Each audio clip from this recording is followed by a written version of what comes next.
Bevor wir beginnen, schreibt in die Kommentare, von wo ihr heute Nacht zuhört und wie spät es bei euch ist.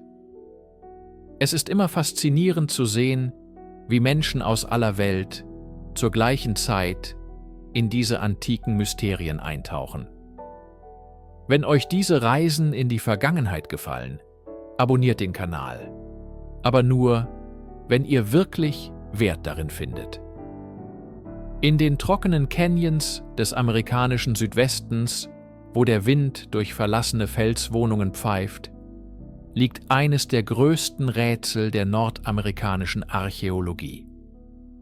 Eine Kultur, die wir die Anasazi nennen, erbaute komplexe Städte in schwindelerregender Höhe, beobachtete die Sterne mit erstaunlicher Präzision und verschwand dann, scheinbar über Nacht, aus ihren angestammten Heimstätten. Was geschah mit diesem Volk? Folgen Sie mir in die Stille dieser verlassenen Orte. Guten Abend. Begleiten Sie mich in eine Landschaft aus Stein und Stille in den amerikanischen Südwesten. Hier, wo die Grenzen von Utah, Colorado, Arizona und New Mexico aufeinandertreffen, erstreckt sich ein riesiges, sonnenverbranntes Plateau. Es ist ein Land der Extreme, durchzogen von tiefen Canyons, gekrönt von Tafelbergen, den Mesas und überspannt von einem unendlich weiten Himmel. In den Falten dieser Landschaft, geschmiegt an senkrechte Felswände, finden wir die stummen Zeugen einer vergangenen Welt, steinerne Dörfer, die wie verlassene Nester in den Klippen hängen. Dies sind die Überreste einer Kultur, die wir heute als die Ahnen-Pueblo-Völker kennen. Der populärere Name, Anasazi, stammt aus der Sprache der Navajo und wird oft als die alten Feinde oder die Alten, die nicht zu uns gehören, übersetzt. Aus Respekt vor den heutigen Pueblo-Völkern, die sich als direkte Nachfahren betrachten, werden wir den Begriff Ahnen-Pueblo verwenden. Doch der Name ist nur das erste von vielen Rätseln. Wer waren diese Menschen, die über 1000 Jahre lang eine der fortschrittlichsten präkolumbianischen Kulturen nördlich von Mexiko schufen? Wie gelang es ihnen, in dieser kargen Umgebung nicht nur zu überleben, sondern komplexe Gesellschaften, beeindruckende Architektur und ein weitreichendes Handelsnetz zu errichten? Und die vielleicht drängendste Frage: Warum verließen sie gegen Ende des 13. Jahrhunderts ihre kunstvollen Städte und zogen fort? Sie verschwanden nicht spurlos, wie es der Mythos will, aber sie vollzogen eine tiefgreifende Migration, die ihre Welt für immer veränderte. Ihre Geschichte ist kein Märchen von einem verlorenen Volk, sondern eine tief menschliche Erzählung von Anpassung, Innovation, Gemeinschaft und schließlich von einem großen Wandel. Um sie zu verstehen, müssen wir dem Flüstern des Windes in den Canyons lauschen und die steinernen Echos ihrer Anwesenheit deuten. Unsere Reise beginnt nicht am Ende, sondern am Anfang, in einer Zeit, als die ersten Samen dieser großen Kultur in den trockenen Boden gelegt wurden. Lange bevor die ersten Steine für die großen Klippenpaläste gesetzt wurden, lange vor der Erfindung der Keramik, lebten die Vorfahren der Pueblo-Völker in einer Welt, die von Fasern und Flechtwerk geprägt war.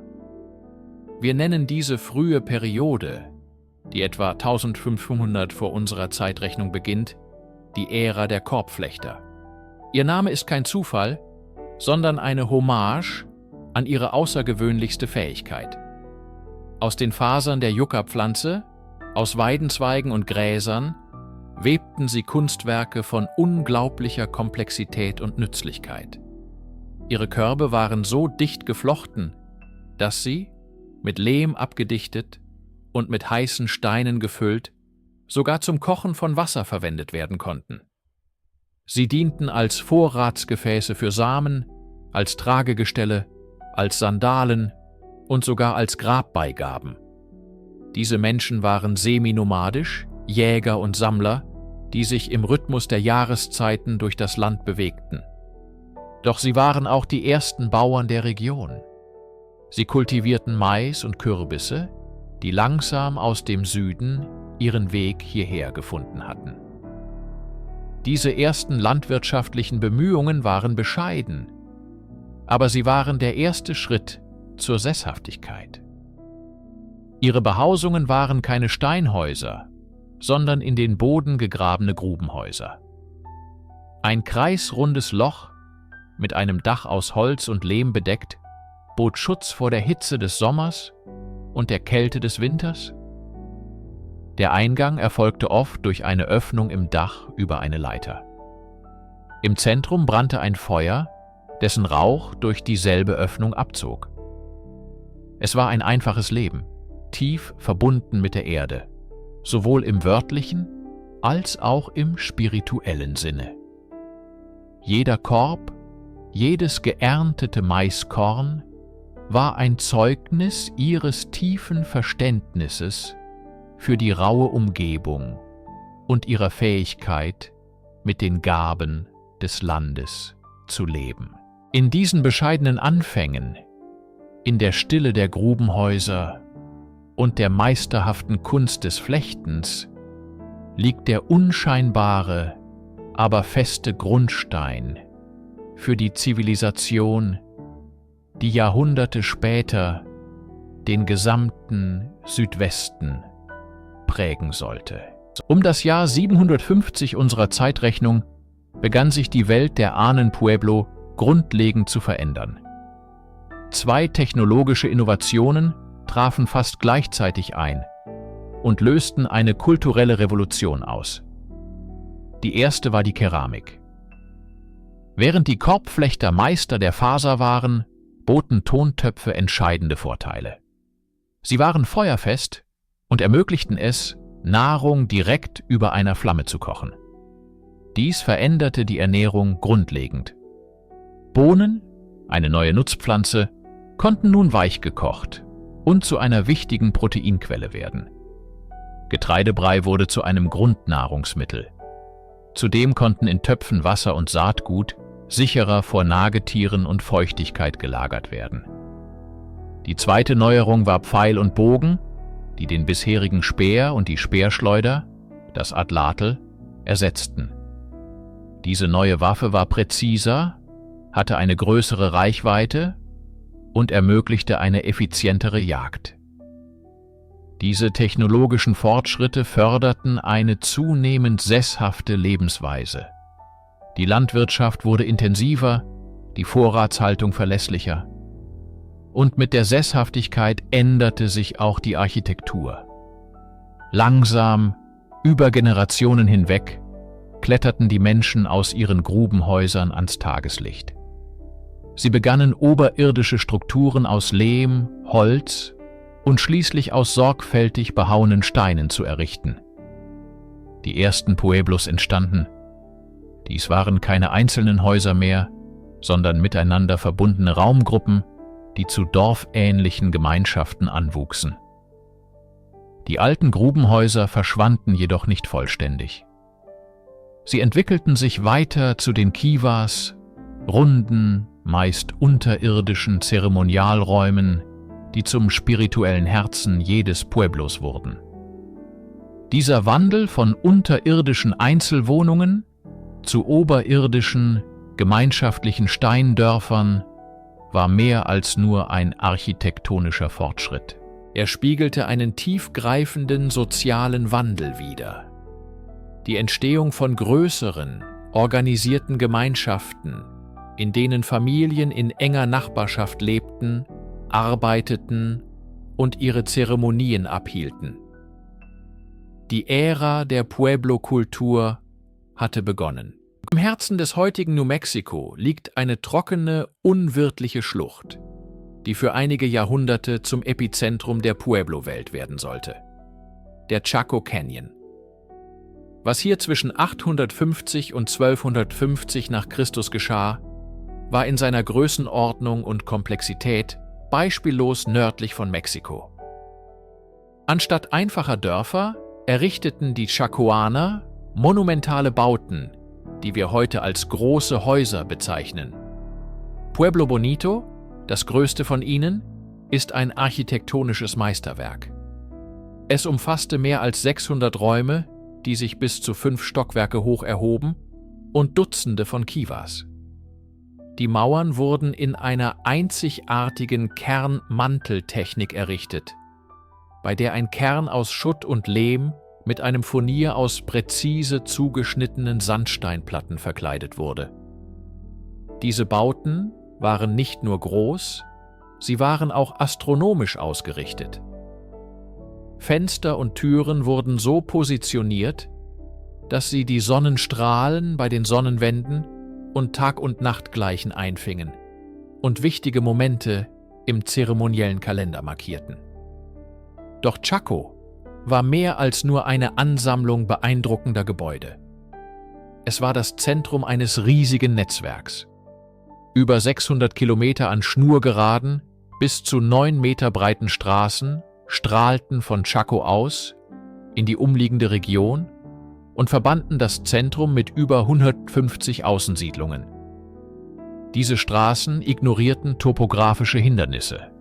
Sie führten geradewegs über Hügel und durch Klippen, was darauf hindeutet, dass ihre Funktion vielleicht eher zeremoniell als rein praktisch war.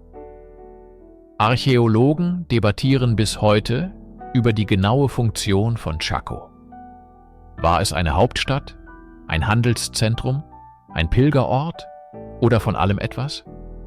Funde von exotischen Gütern wie Türkis, Makaufedern aus Mexiko und Muscheln vom Pazifik belegen weitreichende Handelsbeziehungen.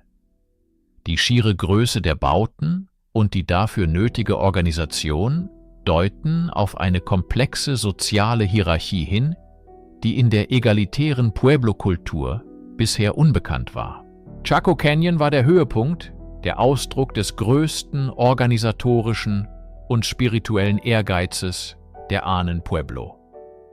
Es war das pulsierende Herz einer Zivilisation auf ihrem Zenit.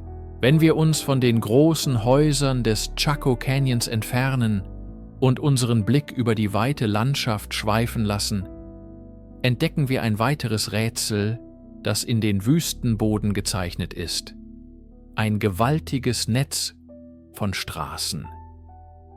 Diese sind nicht die gewundenen Pfade, die durch opportunistische Nutzung entstehen. Es sind bemerkenswert gerade Linien, bis zu 10 Meter breit, die sich unbeirrt von der Topographie über Hunderte von Kilometern erstrecken. Sie steigen über Mesas, durchqueren Arroyos und überwinden steile Klippen mit in den Fels gehauenen Treppen. Die berühmteste von ihnen ist die große Nordstraße, die schnurgerade vom Chaco Canyon nach Norden führt, scheinbar ins Nichts. Archäologen haben über 600 Kilometer dieser prähistorischen Wege kartiert, die den Canyon mit Dutzenden von Außensiedlungen verbinden. Doch ihre wahre Funktion entzieht sich einer einfachen Erklärung. Waren dies Handelsrouten? Sicherlich wurde Handel betrieben. Türkis aus dem Süden, Keramik aus dem Norden, Obsidian von fernen Vulkanen. Doch die schiere Breite und die ingenieurtechnische Präzision dieser Straßen scheinen für den Transport von Gütern auf dem Rücken von Menschen übertrieben. Es gab keine Lasttiere, keine Karren. Warum also dieser immense Aufwand? Eine andere, tiefere Interpretation sieht in diesen Wegen zeremonielle Pfade, physische Manifestationen kosmologischer Überzeugungen. Sie könnten die Routen von Pilgern gewesen sein, die zu den rituellen Zentren im Canyon reisten. Oder sie könnten die Wege der Ahnengeister symbolisieren, die die Welt der Lebenden mit der spirituellen Ebene verbinden. Die große Nordstraße zum Beispiel endet nicht an einer großen Siedlung, sondern scheint auf bestimmte Punkte am Horizont ausgerichtet zu sein, was auf eine astronomische oder religiöse Bedeutung hindeutet. Diese Straßen sind mehr als nur Infrastruktur, Sie sind Linien, die eine heilige Geografie definieren. Ein Netzwerk, das nicht nur Orte, sondern auch Ideen, Macht und Glauben miteinander verband. Sie sind die stummen Arterien einer Zivilisation, deren Puls wir nur noch erahnen können, ein Zeugnis für eine gemeinschaftliche Vision und Anstrengung, deren vollständiger Zweck im Sand der Zeit verweht ist. Während die Kultur im Chaco Canyon ihren Höhepunkt erreichte und wieder verblasste, entwickelte sich in den nördlichen Ausläufern der Anasazi-Welt, in den Canyons von Mesa Verde, eine andere, ebenso beeindruckende Form der Architektur. Hier finden wir nicht die monumentalen, freistehenden Bauten der Talsohlen, sondern ganze Dörfer, die wie Schwalbennester in die riesigen Felsalkoven der Canyonwände gebaut sind. Orte wie Cliff Palace oder Balcony House sind Meisterwerke der Anpassung und des Gemeinschaftssinns. Hunderte von Räumen, aus sorgfältig behauenem Sandstein und Mörtel errichtet, schmiegen sich unter das schützende Felsdach. Diese Felswohnungen, die hauptsächlich im 12. und 13. Jahrhundert erbaut wurden, markieren eine signifikante Veränderung in der Lebensweise. Die Menschen verließen ihre Siedlungen auf den Mesas und zogen in diese schwer zugänglichen, aber gut geschützten Nischen. Was trieb sie zu diesem dramatischen Wandel? Die gängigste Theorie ist die Verteidigung. In einer Zeit zunehmender sozialer Spannungen und möglicherweise gewaltsamer Konflikte boten diese natürlichen Festungen einen unschätzbaren Schutz. Der Zugang war oft nur über Leitern oder in den Fels gehauene Hand- und Fußgriffe möglich, die im Angriffsfall leicht verteidigt oder entfernt werden konnten. Doch es gab auch andere Vorteile. Das überhängende Gestein bot Schutz vor den Elementen, der sengenden Sommersonne und dem kalten Winterwind. Die Südausrichtung vieler dieser Wohnungen maximierte die passive Sonnenenergie im Winter. Das Leben hier war jedoch eine ständige Herausforderung. Wasser musste aus Quellen am Talgrund mühsam heraufgetragen werden und die Felder lagen oft weit entfernt auf den Mesas. Jeder Tag war ein Balanceakt zwischen Sicherheit und Mühsal. Diese Architektur erzählt eine Geschichte von Widerstandsfähigkeit und Einfallsreichtum, aber auch von wachsender Unsicherheit. Sie sind die steinernen Zeugen einer Gemeinschaft, die sich angesichts unbekannter Bedrohungen in das Herz der Erde zurückzog und dabei eine der spektakulärsten Wohnarchitekturen der Menschheitsgeschichte schuf. Die Architektur der Anasazi war nicht nur auf die irdischen Bedürfnisse von Schutz und Gemeinschaft ausgerichtet. Sie war auch tief im Kosmos verankert. Überall in ihrem Gebiet finden wir Belege für eine hochentwickelte astronomische Kenntnis, die in Stein und Licht eingeschrieben ist. Diese Menschen waren aufmerksame Beobachter des Himmels, denn ihr Überleben hing von einem präzisen Verständnis der Jahreszeiten ab. Das berühmteste Beispiel ist der sogenannte Sun Dagger auf der Fallada Butte im Chaco Canyon. Hier, an einem unzugänglichen Ort, sind zwei große Spiralpetroglyphen in den Fels geritzt. 3 massive Steinplatten, die von der Felswand abgebrochen sind, stehen davor und lassen nur schmale Lichtspalten frei. Zur Sommersonnenwende, wenn die Sonne am höchsten steht, fällt ein einzelner Lichtdolch genau durch das Zentrum der größeren Spirale. Zu den Tag- und Nachtgleichen im Frühling und Herbst rahmen 2 Lichtdolche die Spirale ein. Und zur Wintersonnenwende wird die Spirale von 2 Lichtdolchen flankiert. Es ist ein perfekter Kalender, der die wichtigsten Wendepunkte des Sonnenjahres markiert. Dies ist kein Zufall. Es ist das Werk von kosmischen Architekten, die die Bewegungen der Sonne verstanden und dieses Wissen nutzten, um ihre zeremonielle und landwirtschaftliche Zeitplanung zu organisieren. Ähnliche Ausrichtungen finden sich in der gesamten Region. Fenster und Türen in den großen Häusern von Chaco sind so positioniert, dass sie den Sonnenaufgang zur Sonnenwende einfangen. Die Achsen ganzer Gebäude folgen astronomischen Linien. Diese Himmelsbeobachtungen waren keine rein wissenschaftliche Übung. Sie waren untrennbar mit dem spirituellen Leben verbunden. Die Sonne war eine mächtige Gottheit, ihre Reise über den Himmel ein heiliges Drama, das das Leben auf der Erde bestimmte. Durch die Schaffung dieser Stein- und Lichtobservatorien brachten die Anasazi Ordnung in ihre Welt, synchronisierten ihr irdisches Dasein mit den Rhythmen des Universums und bekräftigten ihre tiefe Verbindung zum Kosmos. Wo die Architektur von den großen Gemeinschaften erzählt, flüstern uns die Fragmente ihrer Keramik intimere Geschichten zu. Die Töpferwaren der Anasazi, insbesondere die ikonische schwarz auf weißer Keramik, sind mehr als nur Gebrauchsgegenstände. Sie sind Leinwände, auf denen Identität, Kunstfertigkeit und Weltanschauung Ausdruck finden. In den Händen einer Töpferin, denn es war vornehmlich Frauenarbeit, wurde gewöhnlicher Ton in ein Gefäß von außergewöhnlicher Schönheit und Bedeutung verwandelt. Die Technik war anspruchsvoll.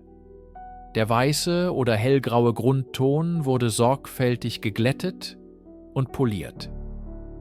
Darauf malten die Künstlerinnen mit einem Pinsel aus Yucca-Fasern und einer Farbe aus pflanzlichen oder mineralischen Pigmenten komplexe geometrische Muster.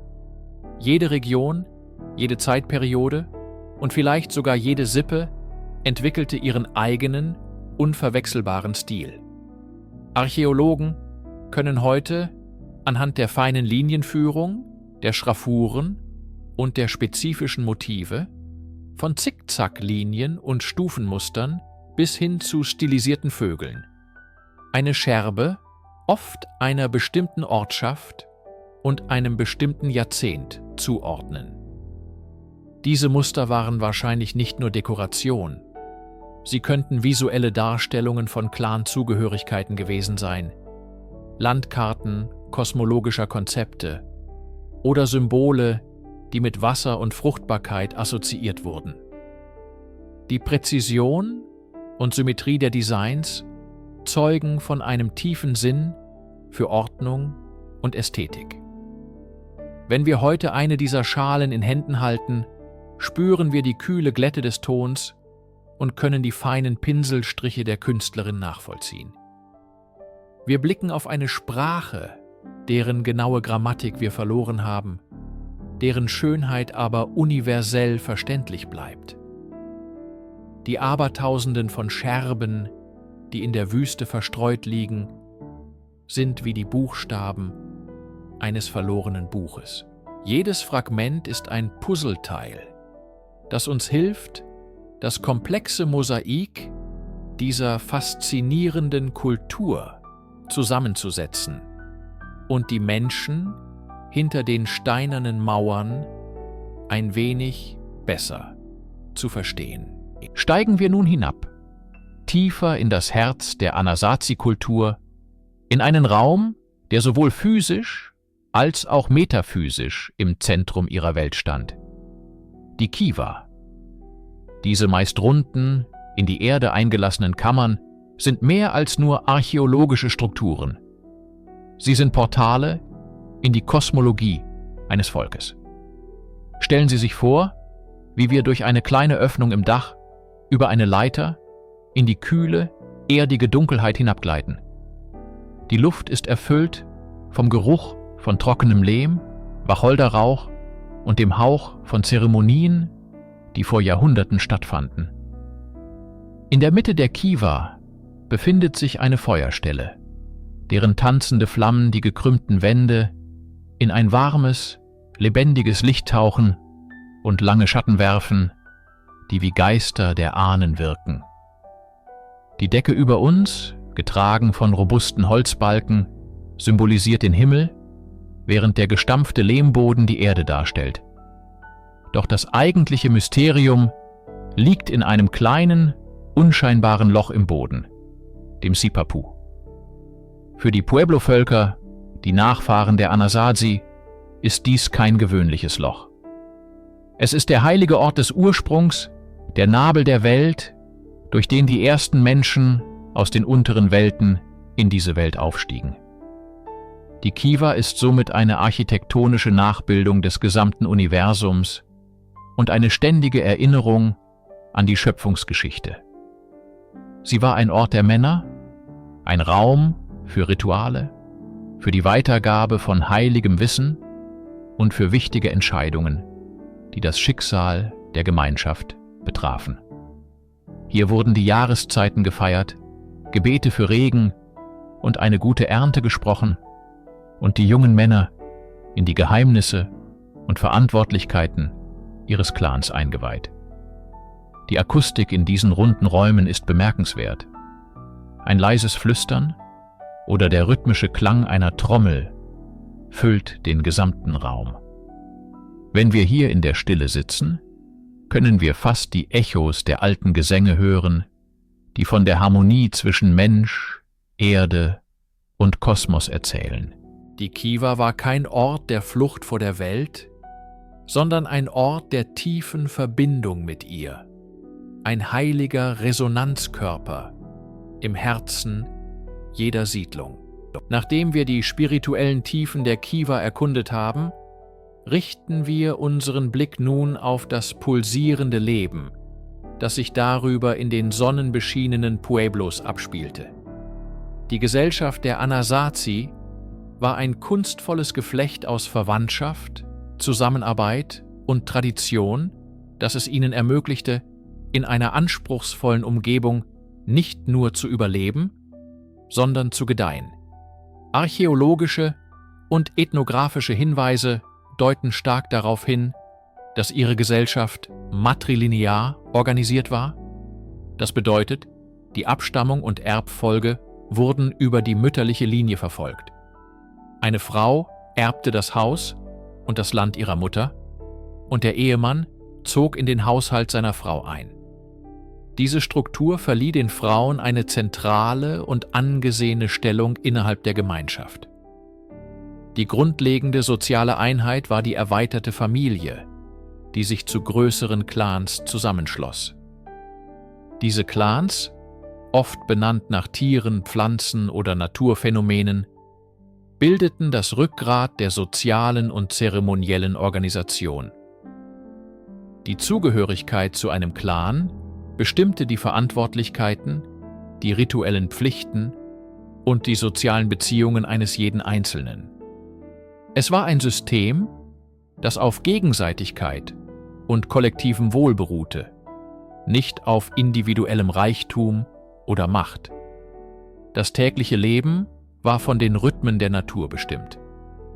Bei Sonnenaufgang erwachten die Siedlungen zum Leben. Die Männer verließen die Dörfer, um die Felder zu bestellen oder auf die Jagd nach Kleinwild zu gehen. Die Frauen blieben meist in der Nähe der Häuser, mahlten Mais auf steinernen Metates zu feinem Mehl. Eine anstrengende, stundenlange Arbeit. Sie waren meisterhafte Töpferinnen, die aus dem lokalen Ton wunderschöne und funktionale Gefäße formten, oft verziert mit komplexen schwarzen Mustern auf weißem Grund. Andere webten aus Baumwolle oder Yuccafasern Decken, Sandalen und Körbe. Kinder lernten durch Nachahmung und halfen bei den täglichen Aufgaben mit, während die Ältesten ihr Wissen und ihre Geschichten an die nächste Generation weitergaben. Es war eine Welt ohne Könige oder eine herrschende Klasse im uns bekannten Sinne. Entscheidungen wurden wahrscheinlich von einem Ältestenrat oder den Anführern der religiösen Gesellschaften im Konsens getroffen. Dieses Gleichgewicht war der Schlüssel zu ihrer Langlebigkeit.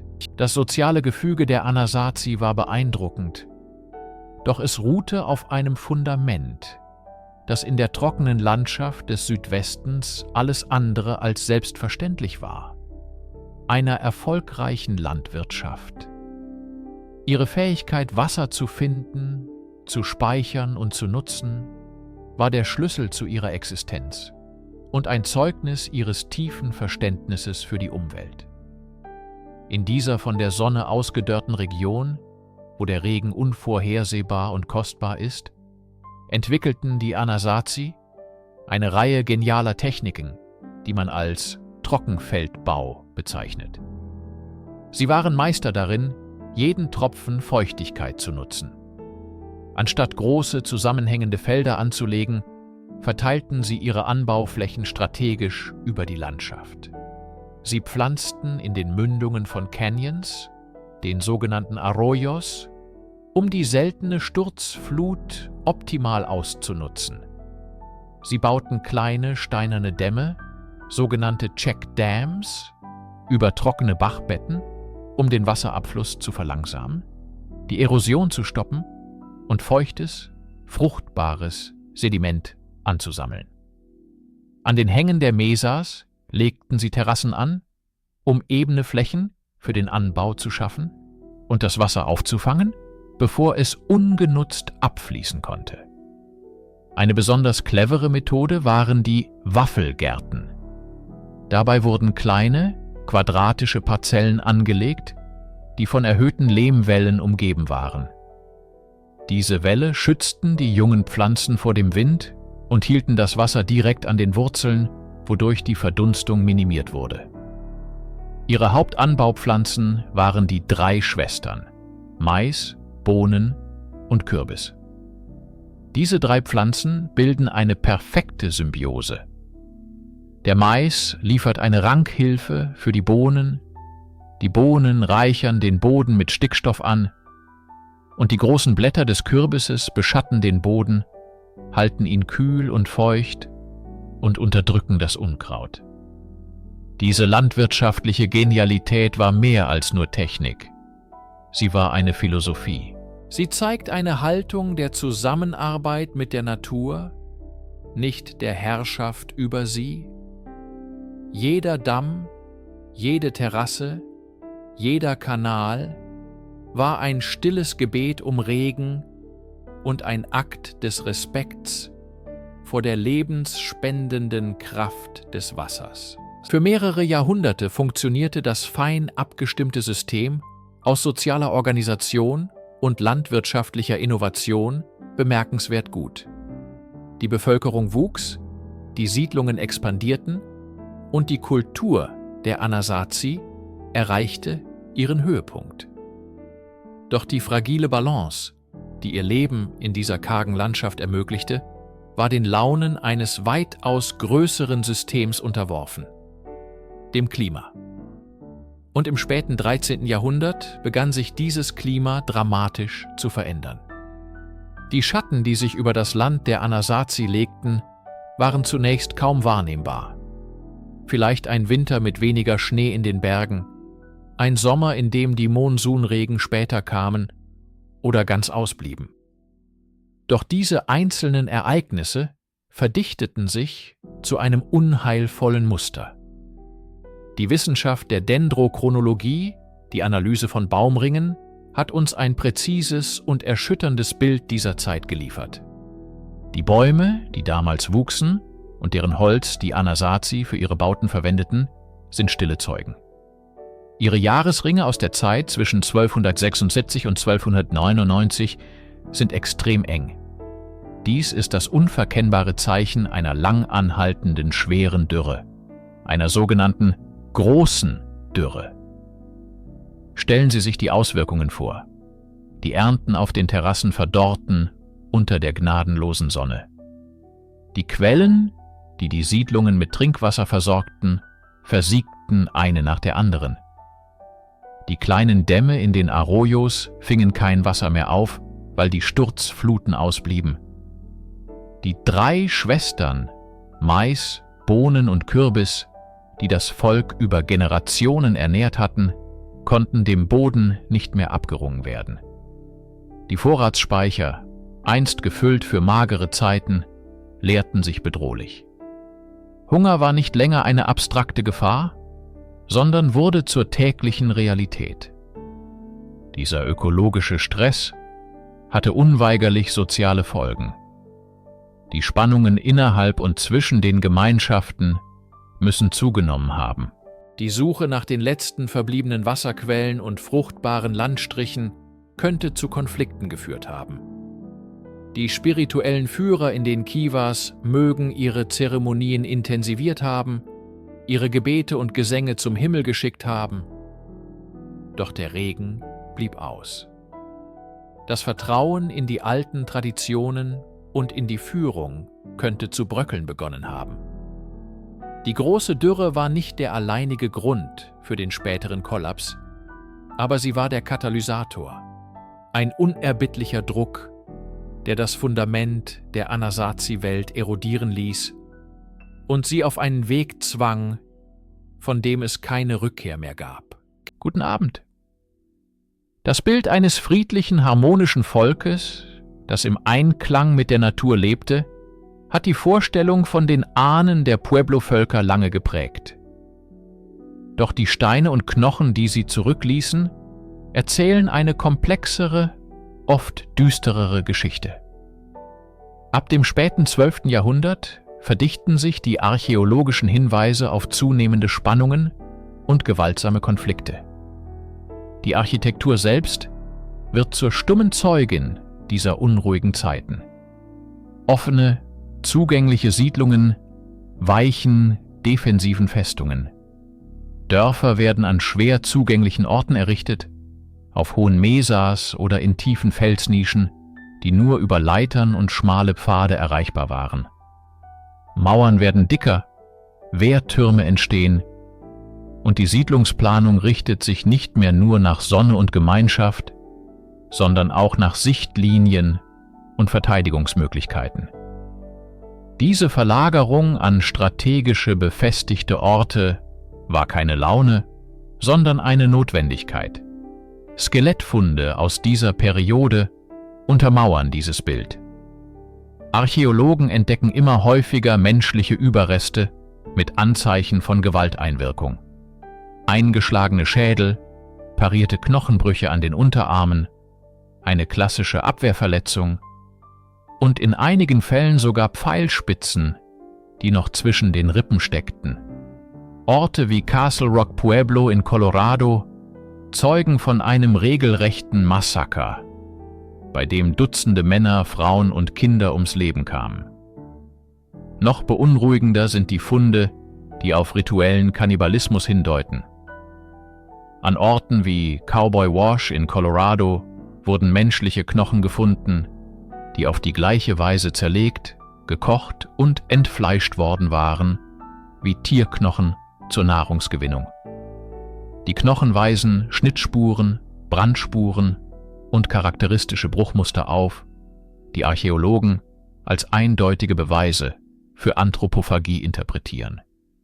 Dies war kein Akt der Hungersnot, sondern scheint Teil eines komplexen, möglicherweise terrorisierenden Rituals gewesen zu sein. Ob diese Gewalt von außen kam, durch eindringende Gruppen, oder ob sie das Ergebnis innerer Konflikte um knappe Ressourcen wie Wasser und Ackerland war, bleibt Gegenstand der Debatte. Wahrscheinlich war es eine Kombination aus beidem. Die Mauern, die sie errichteten, schützten sie vielleicht vor Feinden, aber sie schlossen sie auch ein in eine Welt, in der Angst und Misstrauen zu ständigen Begleitern wurden. Während die äußeren Mauern wuchsen, begannen die inneren, unsichtbaren Strukturen der Gesellschaft zu bröckeln. Die Zeit des großen Wohlstands, die Chaco zur Blüte brachte, hatte eine komplexe, hierarchische Gesellschaftsordnung geschaffen. Doch diese Ordnung war fragil, basierend auf einem empfindlichen Gleichgewicht aus landwirtschaftlichem Erfolg, Handelsnetzwerken und religiöser Autorität. Als die klimatischen Bedingungen sich verschlechterten und die Gewalt zunahm, geriet dieses System unter enormen Druck. Das Vertrauen in die alte Elite, die Priester und Anführer, die einst Regen herbeiriefen und die kosmische Ordnung garantierten, schwand. Ihre Rituale schienen ihre Wirksamkeit verloren zu haben. Archäologisch lässt sich dieser Wandel an einer Zersplitterung der religiösen Praktiken ablesen. Die großen Kivas, die einst Zentren des gemeinschaftlichen Lebens waren, wurden an manchen Orten aufgegeben. Gleichzeitig tauchten neue religiöse Vorstellungen auf, die möglicherweise von außen kamen oder als Reaktion auf die Krise im Inneren entstanden. Ein Beispiel ist der aufkommende Katzina-Kult, der später für die Pueblo-Kulturen so zentral werden sollte. Diese neue Ideologie mit ihren maskierten Geisterwesen, die als Vermittler zwischen den Menschen und den Göttern fungierten, könnte eine Alternative zur alten, gescheiterten Priesterkaste geboten haben. Sie versprach Erneuerung und eine direktere Verbindung zum Göttlichen. Dieser religiöse Wandel war wahrscheinlich kein friedlicher Prozess. Er könnte zu tiefen Spaltungen innerhalb der Gemeinschaften geführt haben, zu einem Kampf zwischen alten und neuen Glaubensrichtungen. Stellen Sie sich die Debatten in den Kivas vor, die Konflikte zwischen Familien und Clans, die unterschiedlichen Göttern und Ritualen folgten. Einige Archäologen interpretieren die absichtliche Zerstörung und das Versiegeln bestimmter zeremonieller Räume als einen Akt der rituellen Tötung einer alten Idee, um Platz für eine neue zu schaffen. Die soziale Ordnung zerfiel. Die aufwendige Instandhaltung der großen Häuser und der weitreichenden Straßennetze wurde vernachlässigt. Die Macht verlagerte sich von einem zentralisierten System zu kleineren, unabhängigen Gemeinschaften. Die Gesellschaft der Ahnen der Pueblo-Völker befand sich in einem Zustand des tiefgreifenden Umbruchs. Der Himmel über ihnen war nicht mehr heil und geordnet, sondern schien gespalten, ein Spiegelbild der zerrissenen Welt am Boden. Am Ende des 13. Jahrhunderts kulminierten all diese Krisen, Dürre, Gewalt, sozialer und religiöser Zerfall, in einer der bemerkenswertesten Migrationen der nordamerikanischen Geschichte, dem großen Verlassen. Innerhalb weniger Jahrzehnte, etwa zwischen 1275 und 300 nach Christus, wurden die großen Zentren im San Juan Basin, einschließlich der spektakulären Felsensiedlungen von Mesa Verde, vollständig aufgegeben. Das Wort verschwunden, das oft verwendet wird, ist irreführend und romantisiert ein Ereignis, das in Wirklichkeit ein geordneter, wenn auch verzweifelter Exodus war. Die Menschen sind nicht über Nacht verschwunden. Die Archäologie zeigt ein Bild eines schrittweisen, überlegten Rückzugs. An vielen Orten wurden die Türen der Behausungen sorgfältig mit Steinplatten versiegelt. Nutzbare Gegenstände wie Keramikgefäße, Mahlsteine und Werkzeuge wurden oft ordentlich gestapelt zurückgelassen. In einigen Kivas wurden die Feuerstellen zum letzten Mal benutzt und dann rituell gelöscht. Es wirkt fast so, als hätten die Bewohner gehofft, eines Tages zurückzukehren. Aber sie kamen nie wieder. Was trieb sie zu diesem endgültigen Schritt? Die große Dürre von 1276 bis 1299, die durch Baumringdaten präzise nachgewiesen wurde, war zweifellos der letzte Auslöser. Sie war eine der schwersten und längsten Dürreperioden der letzten Jahrtausende und muss die bereits prekäre landwirtschaftliche Basis endgültig zerstört haben. Doch die Dürre allein erklärt nicht alles. Die Ahnen der Pueblo-Völker hatten schon früher schwere Trockenperioden überstanden. Dieses Mal war es anders. Die ökologische Krise traf auf eine bereits geschwächte, gespaltene und von Gewalt geplagte Gesellschaft. Das soziale Gefüge, das nötig gewesen wäre, um eine solche Katastrophe gemeinsam zu bewältigen, war bereits zerbrochen. Das Verlassen war somit keine panische Flucht, sondern eine strategische Entscheidung. Es war die Anerkennung, dass ihre Welt, so wie sie kannten, nicht mehr zu retten war. Die Heimat ihrer Vorfahren, die seit Jahrhunderten bewohnt war, konnte sie nicht mehr ernähren und schützen. Die einzige verbleibende Option war, alles hinter sich zu lassen und in der Hoffnung auf eine bessere Zukunft in eine neue, unbekannte Welt aufzubrechen. Die Stille, die über die verlassenen Pueblos fiel, war keine Stille des Todes, sondern die Stille eines Aufbruchs. Die Ahnen der Pueblo-Völker verschwanden nicht spurlos vom Angesicht der Erde. Sie gingen dorthin, wo das Leben noch möglich schien, nach Süden und Osten, in die Gebiete des heutigen Arizona und New Mexico. Diese Migration war kein einzelner Marsch, sondern eine Welle von Bewegungen verschiedener Clans und Gemeinschaften über mehrere Generationen hinweg. Die Archäologie zeichnet ihre Wege nach. Neue Siedlungen entstanden entlang der Flusstäler des Rio Grande in New Mexico und in den Gebieten der Little Colorado River Region in Arizona. Die ankommenden Migranten brachten ihre eigenen Traditionen, Keramikstile und architektonischen Kenntnisse mit, die sich mit denen der bereits dort lebenden Bevölkerung vermischten. So entstanden neue dynamische Kulturen. Die großen, konzentrierten Siedlungen des Nordens wichen kleineren, aber zahlreicheren Pueblos. Die Keramikstile veränderten sich. Es entstanden neue, farbenfrohe, polychrome Waren, die von der Verschmelzung verschiedener Traditionen zeugen. Die Architektur passte sich den neuen Gegebenheiten an, aber die grundlegenden Elemente wie die Kiva blieben als spirituelles Zentrum erhalten. Doch die wertvollste Quelle für das Verständnis dieser Migration sind nicht die Steine oder Scherben, sondern die Menschen selbst. Die Nachfahren der einstigen Bewohner von Chaco und Mesa Verde leben heute in den Pueblos der Hopi, Zuni, Acoma und den vielen Gemeinden entlang des Rio Grande. Ihre mündlichen Überlieferungen sind lebendige Archive, die von den langen Wanderungen ihrer Vorfahren erzählen. Die Clangeschichten der Hopi zum Beispiel beschreiben detailliert die Reise aus den nördlichen Heimatländern, die sie als spirituelle Suche nach einem neuen Zentrum der Welt deuten.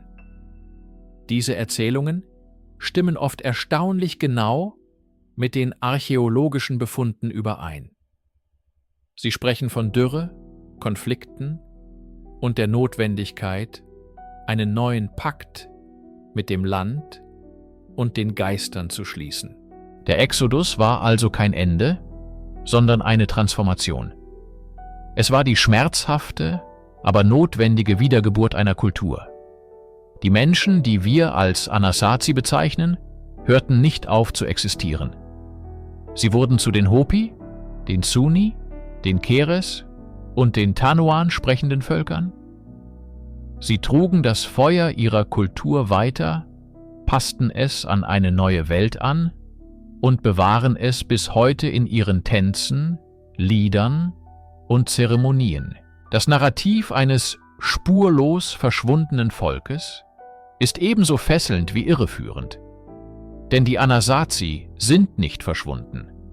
Sie haben sich verändert, sind gewandert und leben heute in den Traditionen, Sprachen und Gemeinschaften der modernen Pueblo-Völker weiter.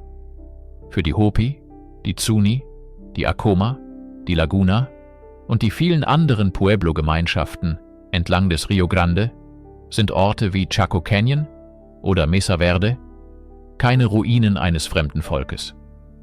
Es sind die Fußabdrücke ihrer Vorfahren, heilige Orte, die in ihren mündlichen Überlieferungen lebendig sind. Der Begriff Anasazi selbst, ein Navajo-Wort, das oft als alte Feinde übersetzt wird von vielen Nachfahren abgelehnt.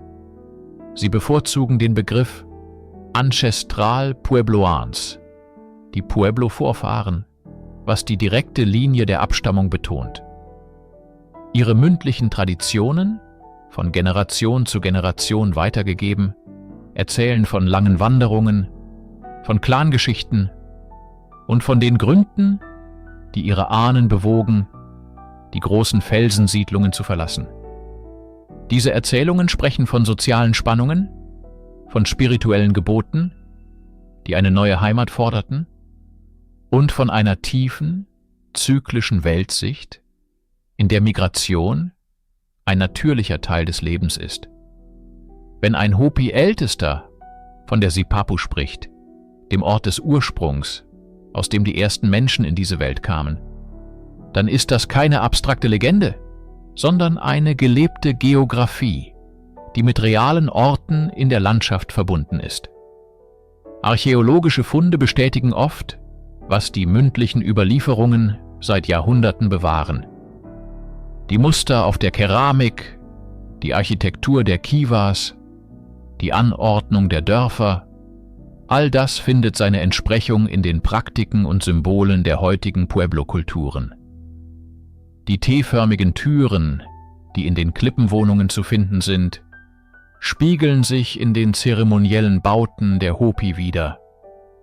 Die Verbindung ist greifbar, tief und unbestreitbar. Das große Mysterium der Anasazi löst sich also nicht in Spekulationen auf, sondern in der Anerkennung einer lebendigen Kontinuität. Um sie zu verstehen, müssen wir aufhören, nur im Staub der Vergangenheit zu graben und anfangen, den Stimmen der Gegenwart zuzuhören. Sie erzählen keine Geschichte vom Verschwinden, sondern eine vom Überleben, von der Anpassung und von der unzerbrechlichen Kette, die die Gegenwart mit der tiefsten Vergangenheit verbindet. Die Archäologie hat uns ein bemerkenswert detailliertes Bild vom Leben der Pueblo-Vorfahren geliefert. Aber sie zeichnet auch die Grenzen unseres Wissens klar nach. Was wissen wir mit einiger Sicherheit? Dank der Dendrochronologie, der Analyse von Baumringen, können wir die Bautätigkeit in Chaco Canyon und Mesa Verde auf das Jahr genau datieren.